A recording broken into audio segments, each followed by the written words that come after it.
Round 10 coverage of Grand Prix Memphis. Rich Hagon, I have a quibble with you. You said the best is yet to come. The bar has been set. And it is a 9-9 Vigilance Reach trampler named Zakama. The best is yet to Zakama.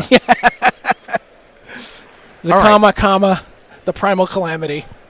The comma.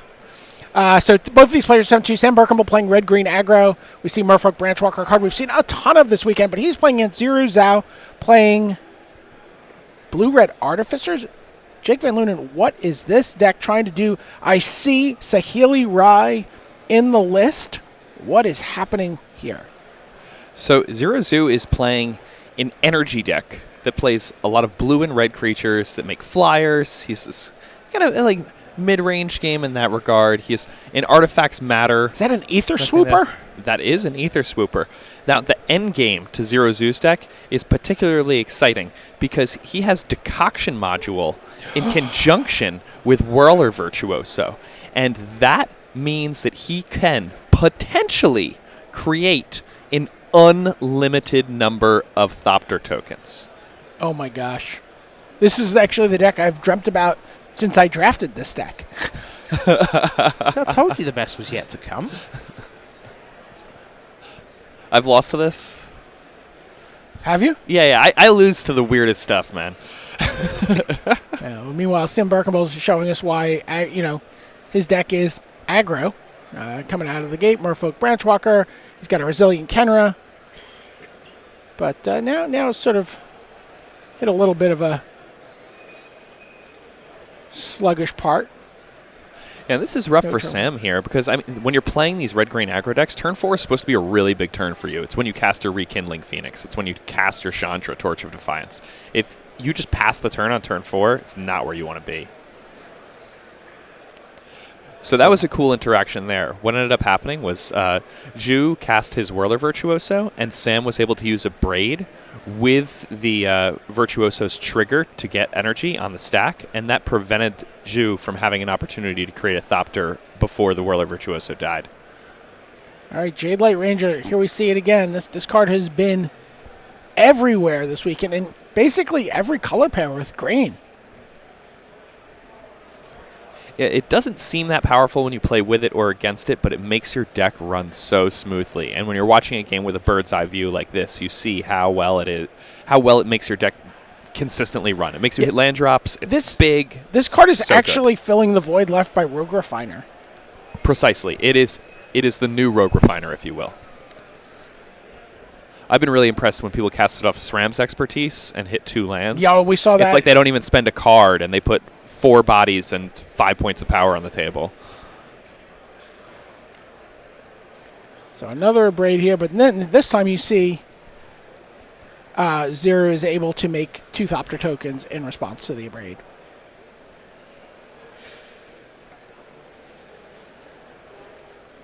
And Sam just piling on. He's got Zirui down to 8 here. But nothing but lands in hand, it looks like. And so he gets in with everybody. What is it? How does Zirui going to block here? You kind of got to let that Resilient Kenra just chill, right? Yeah, I like Sam's attack here because the Branchwalker obviously does not match up well against these blockers, but by attacking with the Branchwalker, you make it so that if Zhou does want to take that favorable block, then he doesn't have a good block elsewhere. So, right, and he's going to put 2 creatures in front of the Jade Light Ranger, trade there. He's going to take 4, go to 4, and hope to find some more play off the top of his deck here. What's he looking for at this point? So it's hard because he has fallen behind quite a bit. He's at 4, so he needs a card that's going to get him back into the game. He's probably going to need to start casting 2 spells in 1 turn. There's not really a single card that he's going to cast that's going to get him back in besides Whirler Virtuoso. It's kind of like casting 2 spells in 1 turn. It is. The Whirler Virtuoso gets him up, gets him enough energy that he's going to be able to. He had to use an energy to play that. That's why he doesn't have 4 energy. Or he had to tap the Ether Hub for red. Nikki Wu in chat asks, why are we watching all the X2s? Well, when you asked that question last round, we explained that we were showing some cool decks that could still win the tournament. This round, we're going to show you some cool decks that can still win the tournament. You're the first person I've ever answered the same question twice in chat. Good job. All right, there is the decoction module. Let's get a look at that card again and see, give it a good read here. In a decoction module, it gives you energy whenever a creature enters the battlefield under your control. So with Whirler Virtuoso, you make a Thopter, and then the decoction module will trigger and give you an energy. And then as you get to the later game, 4 and tap, you get to return target creature you control to its owner's hand. You can foil some amount of removal with that, right? You know, if you have open mana, it gives you some play, but it also lets you reset your Whirler Virtuoso. So here we see Thopter mode, Maverick Thopterist come down. That's going to give Zhou a whole bunch of energy also because of the decoction module. So that energy then will translate into another Thopter, which will translate into more energy, and so on and so forth. And now we're really starting to see Zhou's deck go off and do what it's supposed to be doing. Oh boy, cut to ribbons here.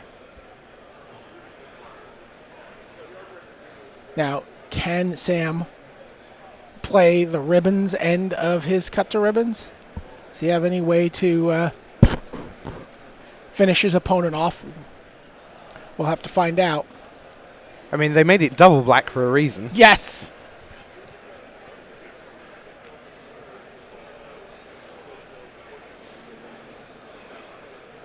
With no Whirler Virtuoso, though, that takes a lot of the teeth out of what Zhou's deck is able to accomplish. Yeah, Zhou has to trades 2 Thopters here.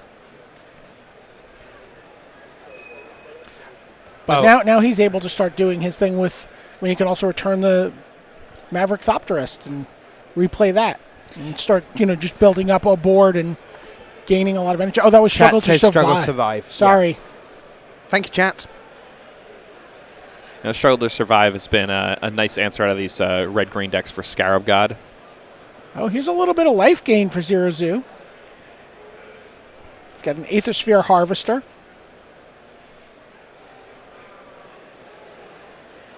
And Zhou has really turned the corner here. Wow. He's even feeling saucy enough that he can get in there for an attack. Yeah. And we're going to start seeing how good Improvise is as a mechanic here for Zhou. Survive is actually a pretty interesting back half on Struggle to Survive. It's kind of a sweet card in the sense that you can really foil a lot of things people are trying to do in this format from their graveyards. Yeah, I mean, we've seen a lot of Rekindling Phoenix. We've seen a lot of Scarab God. All right, here's an Earthshaker Kenra.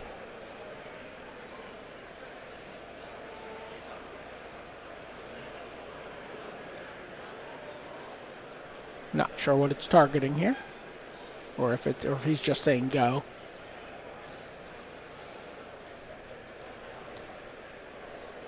Wait and see what's. Okay, and now Resilient Kenra's coming back. It's going to make make one of these creatures much larger. Zhou has a Thopter. It's pretty expendable here. In comes the Earthshaker Kenra. He's like, okay, well, it's going to be difficult for you to kill this, and if you do, it's fine. So just a Thopter gets in the way. Wow. But has Zirui turned the corner here?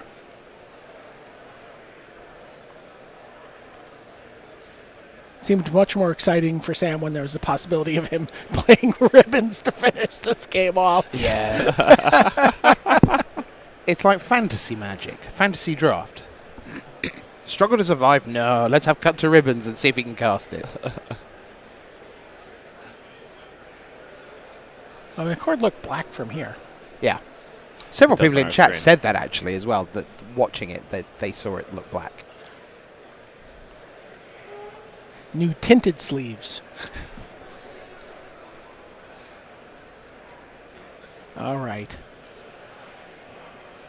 Yeah, so Zhou, infinite combo is significantly less possible at this stage. 3 Whirler Virtuosos in the No, graveyard. he's in the finite combo mode where he's going to be able to start returning and replaying the Maverick Thopterus and just keep making additional tokens. Because at some point the improvise just becomes, repeatable, because he'll have access to enough mana and enough artifacts. The thing is, if you do the same thing over and over, it's not really improvising, is it? It's more like scripted. That's a good point. I think we found another flavor fail. So we need to contact the flavor police about this. Yeah. All right, in comes Resilient Kenra. That's a 4/4. So here I think Zhou is going to be pretty happy about just one creature coming in, because he can block with Maverick Thopterus and then use his Decoction module to return it back to his hand. And that's what's going to happen here. This looks great for Zirui. By the way, you might be wondering why Zirui's life total is going up. I'm wondering. I believe that's an Inventor's Fair over there on the end. Tick, tick, tick. This is a different kind of tick, tick, tick, though. This is not tick, tick, boom, here comes the karma. No, this is tick, tick, tick, like you're ticking up your life total. So there's Inventor's Goggles. All the inventions here. So this really is Blue-Red Artificers. This is very much the essence of what Kaladesh was supposed to be. Bright and cheery and lovely and fun and energy and, yeah. The mind goggles. And these Inventor Goggles, they're acting as a mana source here for the Maverick Thopterus. They're also making the Maverick Thopterus much larger. So did he just play the Thopterus and then immediately Decoction module it? Or did he tap the Decoction? Yeah. I believe he just played the Motorist twice on one, Thopterus twice on one turn. No, he just improvised. He improvised. Yeah, Okay. He improvised with the Decoction module. So the defenses are down for a turn here for Zirui. But Inventor's Fair just giving him a little. I guess this is the opposite of Reach. Yes. Where you're just sort of pulling away from your opponent's grasp. Just gaining a little bit of life every turn. Like the sun droplet, if you will. Oh, I love sun droplet. And boom, sweep up permanents. The writing's on the wall. That Ether Sphere Harvester can end the game in long order, but yeah, and by Sam the way, sees the writing on the and wall. And we weren't far from Zero being able to cash in that Inventor's Fair to go get an artifact. And so, we might have seen something come in like a Sky Sovereign Council flagship or something along those lines. And it's funny, Sam coming into the feature match area, he's at 7-2 at the GP. He knows there are a lot of undefeated players. You think he thinks his opponent's going to cast like turn 1 Bomat Courier or like that? No, he knows that Zhou is doing something real weird. Yeah, it is fair to say that there is a little bit of information to be gained when you look around the feature match area and go, well, that's a Pro Tour champion, that's a World champion. I'm not either of those. Chris Patello's playing at the other table. And I'm playing mono red. I've got a pretty normal deck here. Don't know who you are. Oh, no. This could be anything. Yeah, it's like, Judge, could you just stand over my left shoulder with Gatherer at the ready? Yeah. Judge, I'm going to need to read a card. Which one? I don't know yet, but I know I'm going to need to read a card. A question in Welcome chat. to Hagen's Believe It or Not. Indeed. A question in chat for you guys from someone called Comboken, who might actually be some combination of combo and broken. Because, here's the question. How do you guys feel about Tillanali Summoner as a finisher? And the interaction with Decoction module would be insane in ZZ's deck here. Tillanali Summoner, Human Shaman 1/1 with Ascend. And whenever Tillanali Summoner attacks, you may pay red and X. If you do, create X 1/1 red elemental creature tokens that are tapped and attacking. At the beginning of the next end step, you exile them, unless, ding, you have the city's blessing. I really like that card, and I've been wondering if we're going to see people playing it at some point. That's just... You just get so much value out of it. Yeah, a swing, every but time I I've don't see attacked, it with I've had the Decoction City's module. Blessing That's going to immediately. require another 4 mana for the Decoction module. That's like 2 turn cycles to keep resetting it, but it would be super powerful there. Right. And you need some way to use that energy to your advantage also. Yeah. Pretty sweet, though, if you have a Whirler Virtuoso. Oh, yeah. If you have a Whirler Virtuoso, it's disgusting. Yeah, it's kind of, but I mean, it's certainly an interesting card. I think it's a card that, we've seen cards like that succeed. We've seen people, you don't really care if you cash in your Telenali Summoner for, someone blocks it, but if you're going to get the City's Blessing and get to keep those tokens, I think that card is very interesting. I really would like to see. It's a card that's like on my watch list. I'm like, I expect to see somebody play this at some point. Yeah, I've gotten the pleasure of playing with it in Limited, and every time I've been able to attack with it or engineer a turn where I can, prevent my opponent from having blockers, or even just attack with it and tap all my mana and let it die and leave around a whole bunch of stuff, it's been really powerful. God, now all I'm going to be thinking about, though, is attacking with a Telenali Summoner with the Decoction module in play and a Whirler Virtuoso. Now that's all I'm going to be thinking about. Well, you are watching Good Morning Magic with me, Rich Hagan, him, Brian David Marshall, and Jacob Van Lunen. This is the last round of Good Morning Magic. We open up with 2 rounds on Sunday morning. No one wins the GP on Sunday morning, but we still get to hang out and have a ton of fun with some fun, interesting, interactive, sometimes not very interactive decks. And once that is out of the way, our next show will be MTG Red Zone, and that's through rounds 11 through 15. Marshall, Sutcliffe, and Reed will open up that show, and they will close it again with round 15 as we find out who makes the top 8. And then, of course, Appointment of You, Sunday Night Magic, coming to you live from Memphis, the story of the tournament in a roughly 3-hour package of all the best bits, the quarters, the semis, and the final. Of course, will one of these crazy decks make it? Still a long way off, but the field's small enough, Jade, with only about 1,100 players or so, a little lower than that, that with 200 and change playing today, maybe 12-2-1 starts to look promising rather than the traditional must-have 13-2. So we'll see. Yeah, this tournament is a bit smaller than we're used to seeing at Grand Prix. I believe there'll only be one undefeated player next round. Right, so we will probably kick off Red Zone with the 10-0 matchup for you. Meanwhile, Sam Berkenbile kicking things off with a Merfolk Branchwalker. Was that a card that leapt out to you as constructed playable upon immediately seeing it when I thought so, but just about everybody else disagreed with me. But you're used to that, right? Yeah, I'm used to that quite a bit. A card that, I mean, really, it's kind of like a upgraded Elvish Visionary in a lot of ways, right? That obviously has Merfolk synergies instead of Elf synergies, but you get to draw a card. You get two points of power as opposed to 1.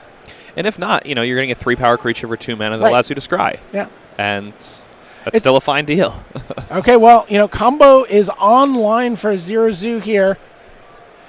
He goes, he gets a Whirler Virtuoso, he's got the Decoction module, and he's straight away right up to 4 energy.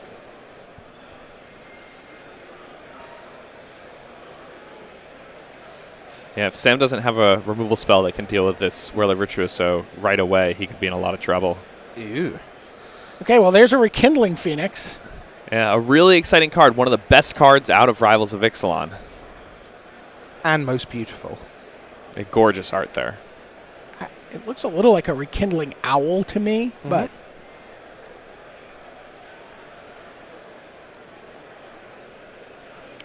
Wow, more energy coming in from that Harvester. Zhou, though, missing his 4th land drop.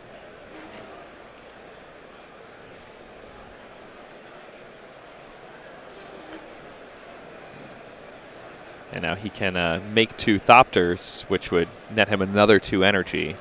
And then he's only 1 more energy away from making another Thopter. We're seeing just how much value Zhou can get out of a single Whirler Virtuoso here.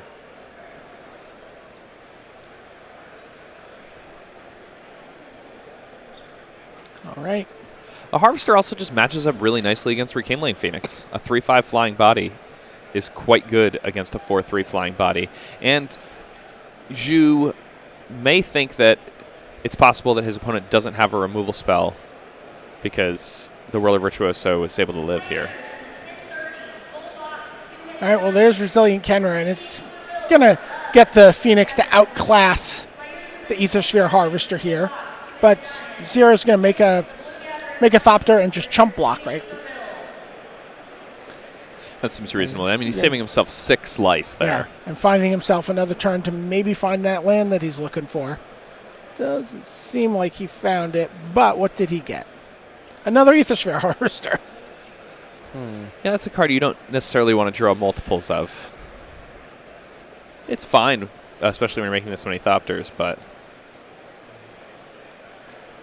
Chandra's Defeat is going to take down the Virtuoso. Going to make a token on the way out.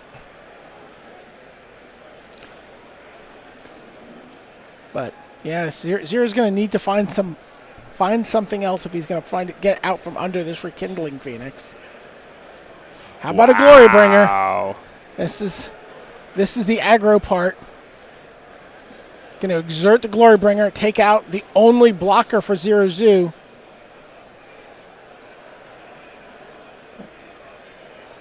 And that's 14 points of damage coming over here.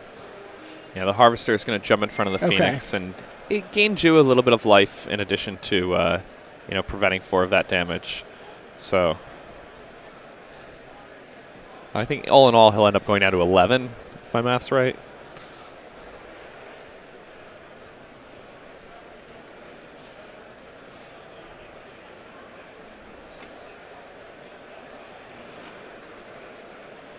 Actually, he's going to block the Glory interesting. Bringer. So still goes down to 11, but all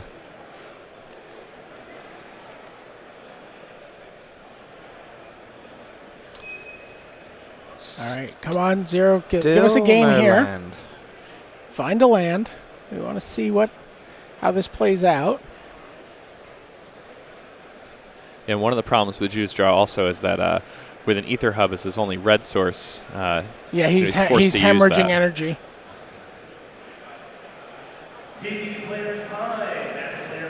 So there's a Maverick Thopterist. It's going to get 2 Thopters. It's going to gain 2 energy. Can he stay alive here? Sure can. He Yeah, also Maverick gets a Thopterist turn has off been from the great. Glimmer. Yeah, this card, I mean, first pick. Happily. It's a Cloud Go Ranger. Come on. Here's another. Here's another Glory Bringer. It's going to take down the Thopterist. Oh boy, a Braid. It's going to take down the Ether Sphere Harvester. And things are looking grim for Zero Zhou. It looks like we are going to get a game 3 here. Yeah, this red-green monsters deck has really been, I think, the most successful deck in this new standard format that does not play either the Scarab God and or Hazaret. So, All right, he does get a creature off the board here. Eats a Merfolk Branchwalker with one of his Thopters, but the other Thopter's on trump duty, and Zero is down to 3. It looked bad for him in game 1, and he was able to come back. He found a 4th land.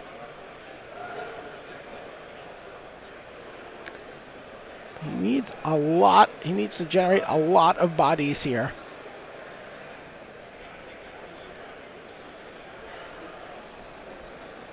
it looks like he's counting. 3 is a low number, though. So Maverick Thopterist.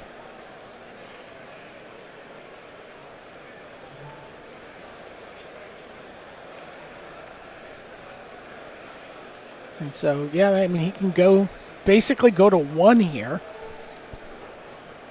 But not even. I think the Glorybringer just means that this is game over.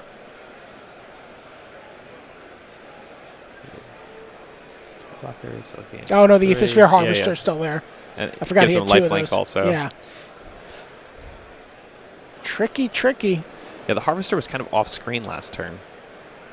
I don't even remember it blocking. Well, no, I think that one was tapped last turn. Oh, you're right, because he used it to Yeah. improvise. Yeah. Yeah.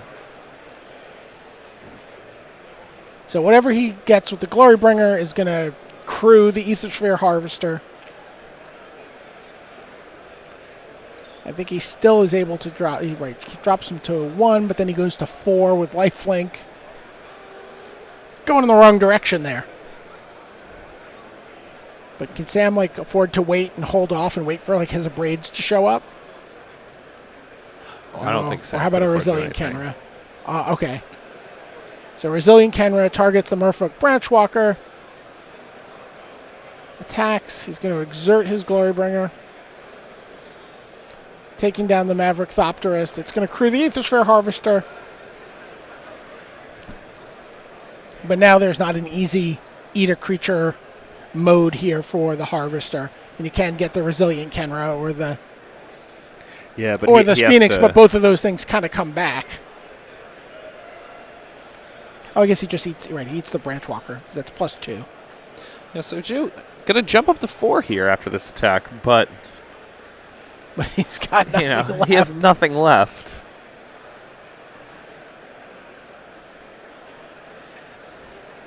This would be the most epic of comebacks.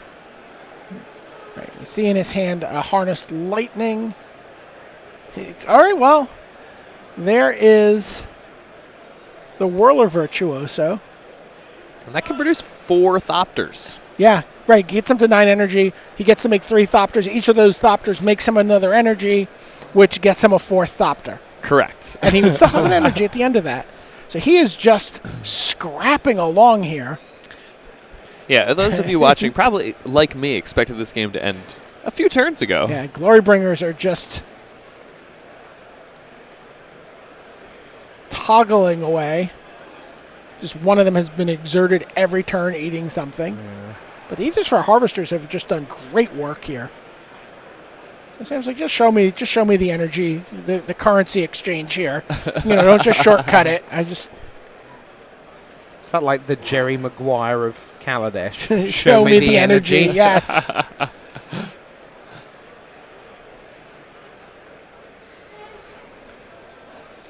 So actually, is there an opportunity here for Zirui to get a Glorybringer off the board? Yes. I think so, yeah. Yes, there is.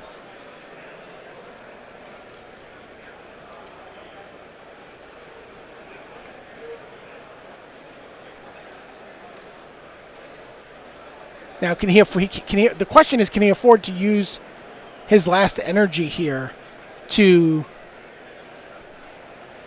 lifelink? No, right? Because he needs a red source. Yeah, he needs the red source. So he's falling to 2 now. And another Kindling Phoenix for Sam Berkenbile.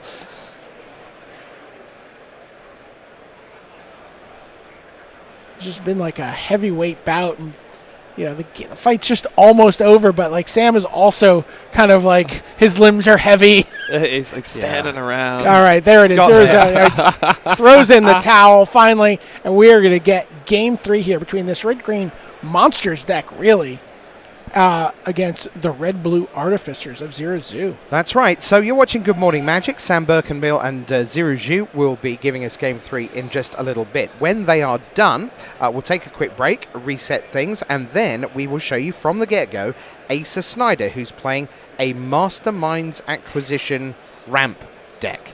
And if I sound confused by that, that's because I'm confused by that. But that's why we're going to show it to you. And by the end, hopefully, I'll have some clue what's going on. That's an Ali Antrazi deck. Something that he's been writing about and working on. And both Asa and another player, I forget which one, played the deck yesterday to great success. The thing that was most exciting about that, there are a lot of cards that are what we classify as readers. I need to reread that card. Mm-hmm. Yeah. In the deck. But according to Ali, he's like, the list is almost perfect.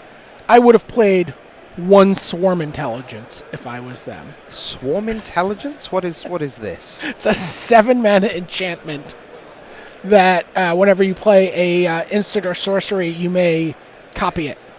Okay, and presumably I can redirect, as it were. Yeah, and you can choose new targets. So, if you start to do crazy stuff with Mastermind's Acquisition, you go get 2 cards, maybe 2 spells, and then you cast both of those spells, and they copy, and madness ensues. It's pretty exciting.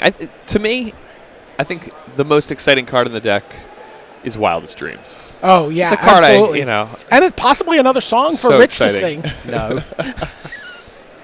You're trying to get me fired, aren't you? I see what's happening here. Wildest Dreams, green XX sorcery. Return. You can stop. Return X target. Both of you. Pack it in. Return X target cards from your graveyard to your hand. Exile Wildest Dreams. Incidentally, must just do the weather update.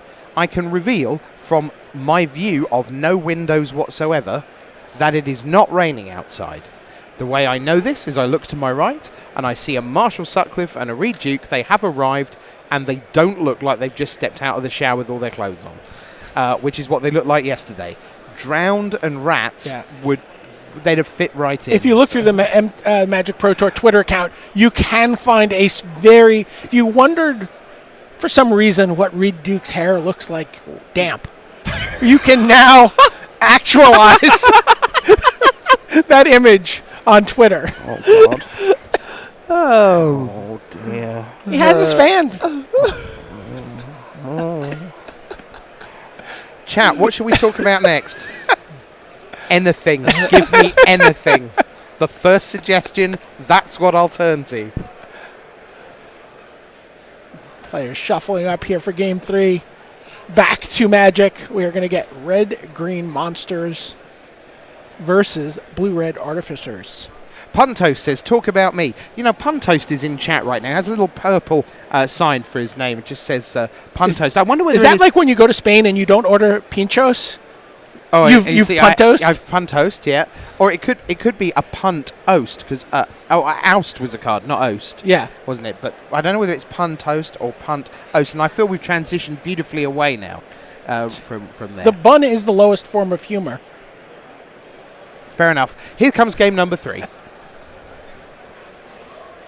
Maybe. Let's see if these players keep first. No, it looks like Sam Berkenbile, now that he knows what he's up against, again, this is a deck that might take a couple of repetitions to figure out what's going on. It says, I think I need a Braids, or right there are cards that he is going to be looking for that he's got a better sense of what opening hands he can keep and can't keep here. Yeah, and that's the thing about Zhou's deck. While his deck has some really, really powerful things that it can do, if you're able to just pick apart one of those pieces, it's the dominoes start to fall. There's this house of cards, and you can kind of just flick the one card. Yeah. And a Braid seems like an all-star in this matchup, right? Yeah. A Braid is just tremendous. Though I believe in the first game, we saw Zhou get 3 of his Whirler Virtuosos killed within a single turn cycle, and he was still able to win. And that really is like the key engine for his deck. So his deck is not incapable of doing powerful things, even when it doesn't have access to its best cards.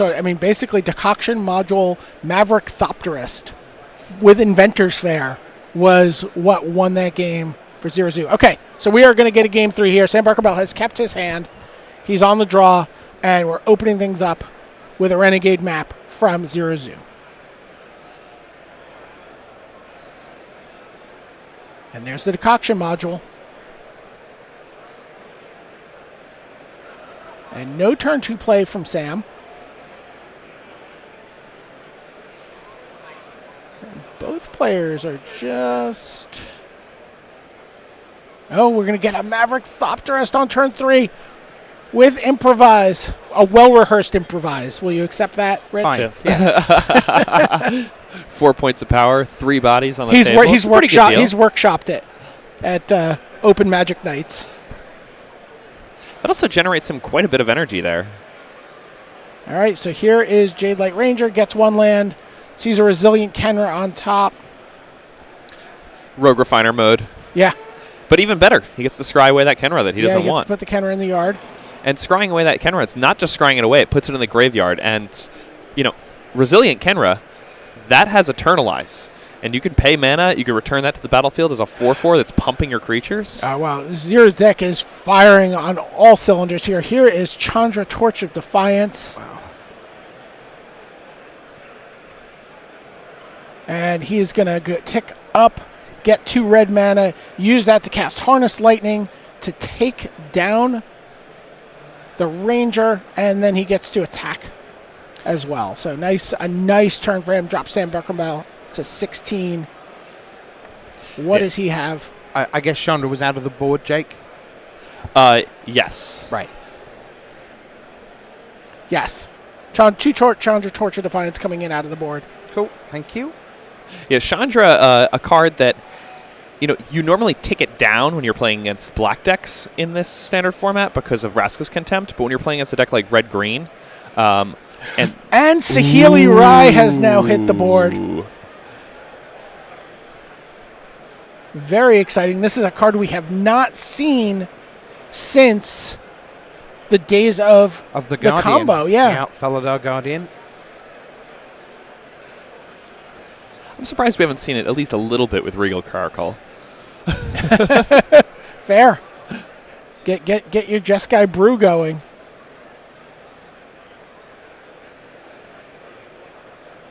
So Saheeli creates a copy of the Maverick Thopterist, Okay. which then leaves 2 Thopter tokens in its wake. Yep. Sure, the Rekindling Phoenix eats the copy, but it was going away anyway.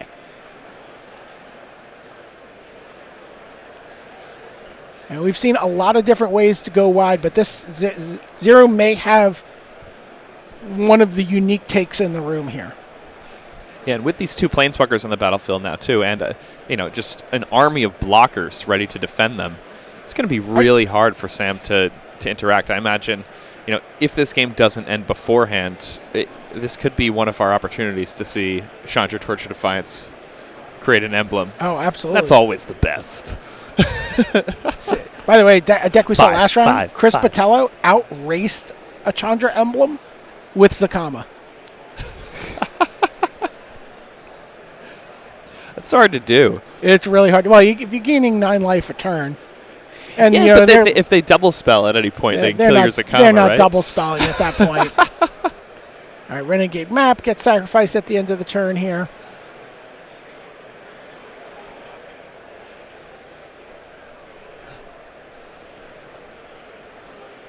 Saheeli Rai can't do that copy trick every turn. He's going to have to tick up here. Even that tick up, though, the Scry, especially valuable in a deck like Zhou's, where, you want to be putting together particular cards that combo. So there you see him doing just that.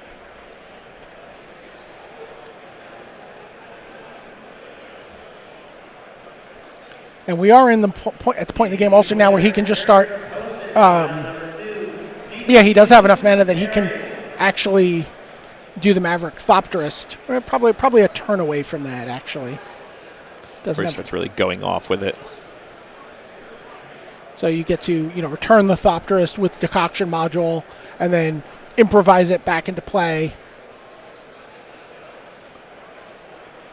But yeah, we are getting very close to an emblem here. And so once you're doing that trick where you're doing that every turn,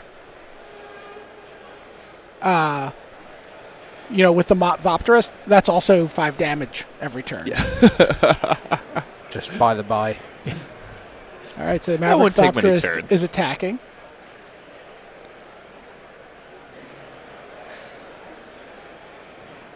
And here's another copy of Saheeli Rai. Like, get rid of this one. I'll keep this one. I'll make a copy of Maverick Thopterist. Oh, it does not have the mana to be able to return it with Maverick. To return it. Oh no, it's countered, right? Yeah, he does not get. He does not get that token. Yeah. If he had one more mana, he would have been able to return it with Maverick with the Decoction Module. You see them just confirming the wording of Saheeli Rai there. Yeah. He does not get the token.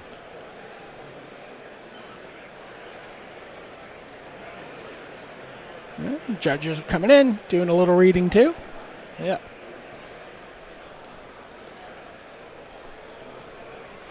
How big a gain is it, Jake, for Zhou to be able to do something that many of his opponents have likely not seen before? That's huge. Here in the first game, Sam likely did not know where he needed to send his removal spells to be most effective. Sideboarding becomes very difficult.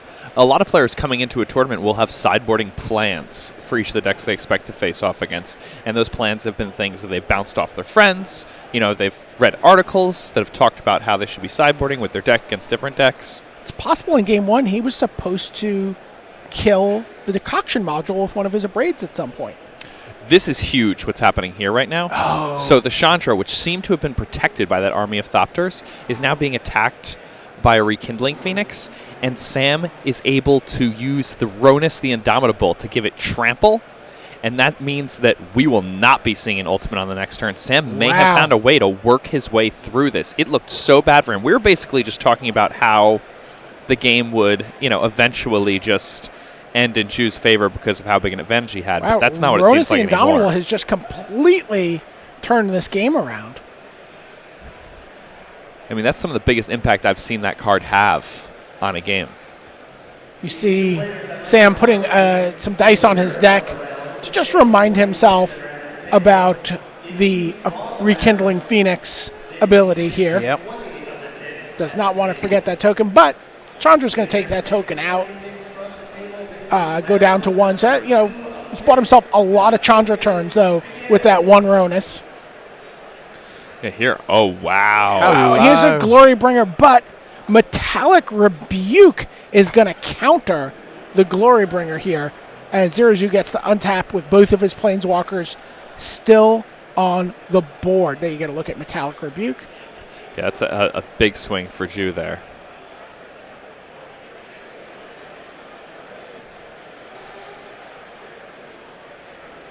Surprised you chose to use the Chandra before scrying there with Saheeli Rai. Oh, interesting. Unless he doesn't care what he gets. He's just like, I'm just going to keep working on your life total here. All right, here comes another Glory Bringer. Do you have another Metallic Rebuke? No. Oh, here's a Resilient Kenra. And I like this a lot. He's targeting the Resilient Kenra with its own trigger. Look at this. And that meant that even if Zhou had a removal Sam's spell. like, go. I have killed both of your Planeswalkers, and you have merely a decoction module in play. Defeat me. Yeah. Sam doing a great job coming back here. That's an unreal turnaround. Absolutely. Yeah, this is just tremendous. The best comeback we've seen this weekend, I think. I'd like to point out the Kenra play from the last turn, though, because the Resilient Kenra, him targeting the Resilient Kenra with its own trigger, meant that even if Zhou had a removal spell for the Glorybringer, the Ronus the Indomitable would still be able to attack and block, and that's really important for him to get those Planeswalkers off the table. Wow, and now with the Planeswalkers gone, Sam can actually attack Zirui. And this is a giant swing here. By the way, there's still a Resilient Kenra in the yard for Sam, which can join the board next turn, and this game is all but over. But we've said that before on the other side. But it is. It's going to be from 20 to 0 in like almost no time at all. Thrashing Brontodon, the saddest of the dinosaurs. I think there is no more tragic story in the Rivals of Ixalan set than the Thrashing Brontodon.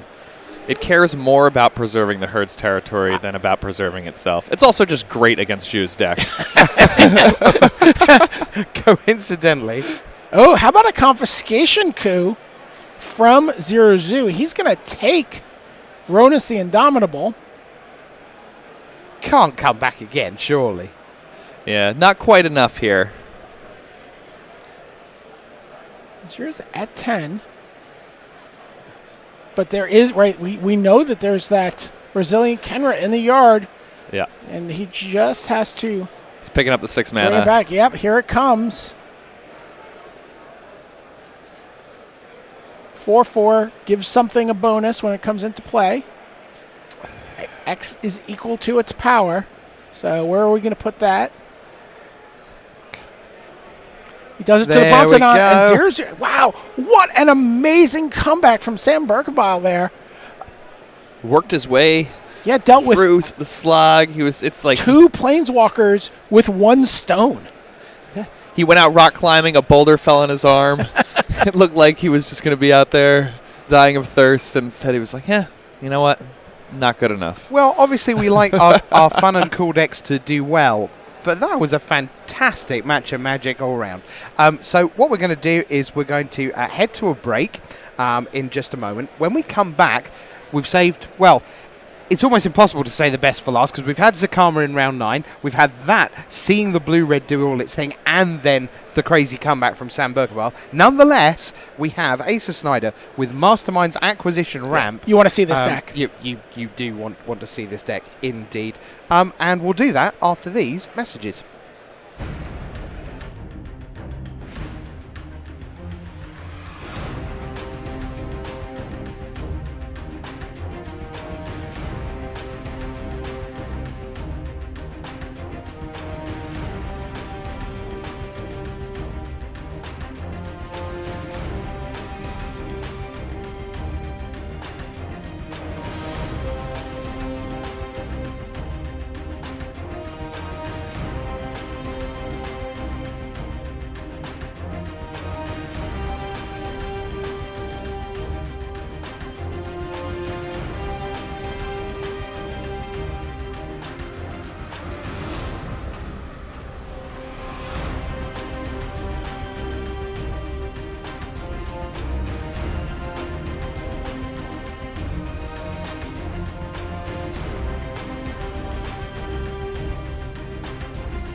Welcome back to Grand Prix Memphis. Rich BDM JVL here with you for Good Morning Magic. We are down to the closing moments of round 10. Indeed, behind us, round 10 is done in terms of getting to 0. So now we're into just extra turns, 5 matches left. So we're not going to be able to show you much of our last deck.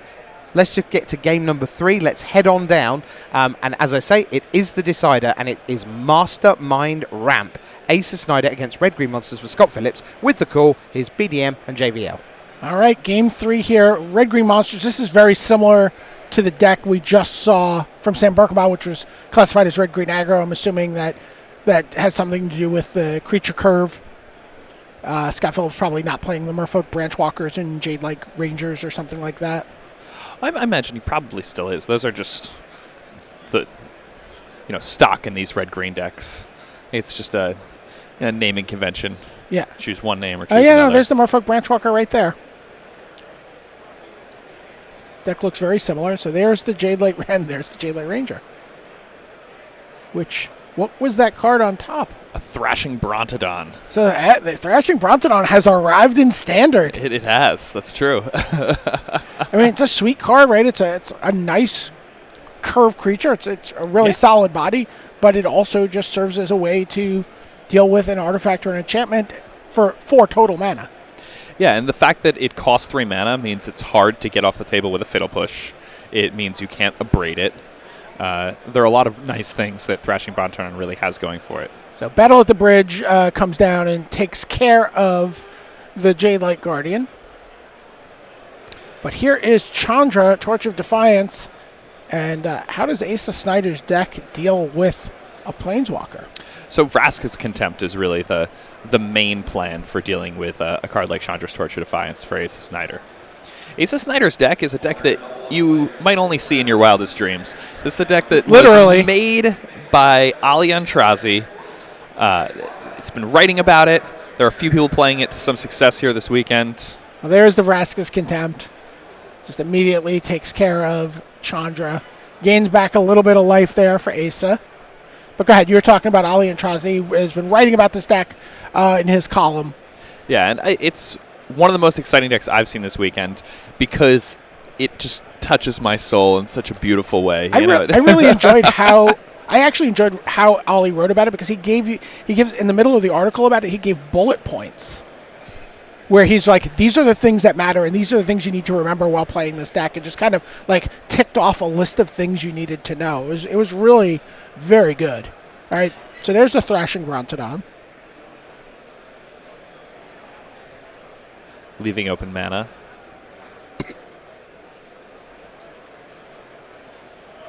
But there is Hour of Promise. And Ollie advises that you make sure you have 3 deserts. yes. So you can get 2 zombie tokens. That's clever. That is like tech. Yeah, and those 2 zombie tokens along with those 2 lands, that's going to give Asa the City's Blessing right now.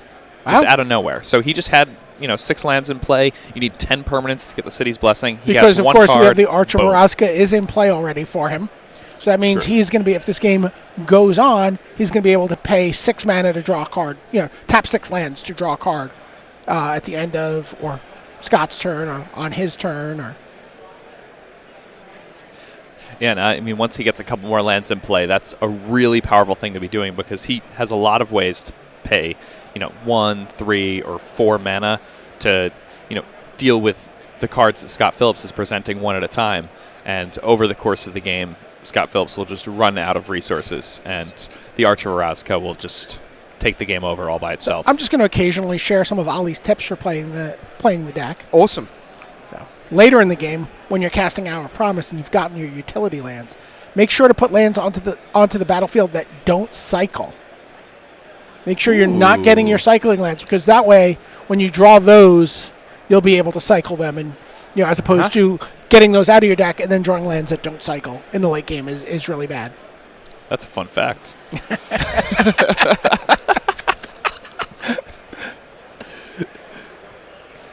So Merfolk Branchwalker just ditches another Merfolk Branchwalker.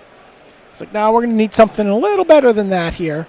You see Rekindling Phoenix in hand. We see Struggle to Survive. So really, this deck looks basically the same as the deck we just saw Sam Berkenbile pull off such a... and there's even the Ronus in hand. So these are very similar decks, possibly just different names. Yeah, the red-green deck, it's had some success on Magic Online. I have a friend back home, a Shakshuturi, who I believe just won a PTQ with the deck, or PPTQ with the deck at my local store. So there's Ronus.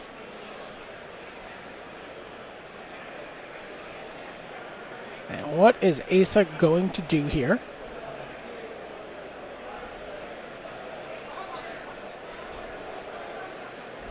By the way, Battle at the Bridge, terrific way to kill indestructible creatures, says Ali Antrazi. Yeah, that works really nicely against a card like Ronus the Indomitable here. And what's cool about Asa's deck is that Asa doesn't need to be trying to win necessarily. Asa can just let the game happen, and winning will come on its own. The plan is to see what your opponent's doing. Asa also has in his sideboard for his... he also has Zekama Primal Calamity, something we saw Mastermind's acquisition from Chris Patello earlier today. So you could also see that coming from him. So Zombie trades for the Merfolk Branchwalker. And people may see these decks and think, oh, these are just kind of wacky things. He's 8-1 right now. Yeah, wacky things that beat everyone. And you know what? You can see part of why he's 8-1. Approach the Second Sun. Not a card that he has a ton of. He's got one in his main deck. I don't think he has any in his sideboard. I believe he just has one in his sideboard and none in his main deck. No, it was main. Oh, you're right. He has one in the main and one on the board. Okay. I think adding one to the sideboard was also a change that Ali had said he would make. Yeah, and that's a nice change too, because then you can acquisition for it when you've already cast one and win the game. Glorybringer now, and Ronus is attacking, and the Brontodon is attacking. So this is now a race. Can Scott Phillips deal enough damage before Asa finds not another copy. He only has that one. He doesn't necessarily know that though. Before Asa gets back to his Approach the Second Sun. Asa's down to 15. And that's a pretty aggressive attack there. I'm interested to see. Well, I mean, he knows that if Asa gets to that card, he's able to draw 2 cards a turn with the Arch. Oh, I meant on Asa's side. Oh. Attacking with the zombie. Yeah. So he clearly has something. Now he's hamming it up a bit. Card we could see coming out of that Asa playing that's very interesting. Thematic Compass. And that's been a card that's been pretty impressive in this new standard that we haven't seen much of until lately. Turns into a Maze of Ith type card land. Spires of Araska. Yeah, the Spires of Araska basically functions like a Maze of Ith. And here we see if near Deadlands putting 2 -1/-1 counters on Ronus. But wow, handful of gas here for Scott Phillips.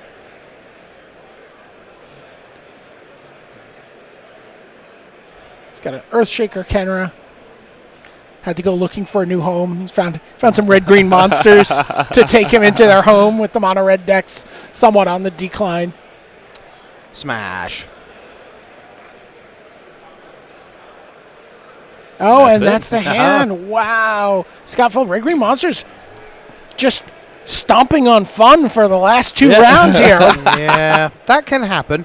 Behind us, as you can see, players are just waiting to get seated for round number 11. That means it's time for us to say goodbye from Good Morning Magic and to say hello to Marshall Sutcliffe and Reed Duke for the MTG Red Zone. We're now going to focus exclusively on the tournament. I'm sure we'll still see some of these fun and freaky decks that we've seen this morning, but only if they're really in contention for the top 8, because now we focus on who gets that downhill run. 1 10-0 player left? I believe there could be 2. Okay. Because there were 7 coming in overnight at 8-0, so that's 3 or 4 at 9-0, and then 1 or 2 at 10-0. Can't wait to see who that is on the other side of this break. Yeah, I think potentially we're going to have Corey Baumeister. Wouldn't surprise me at all if he's surprise. there. So we'll see what happens. That's for Marshall and Reed to navigate you through. These 2 guys will be back in round 12. But that is it.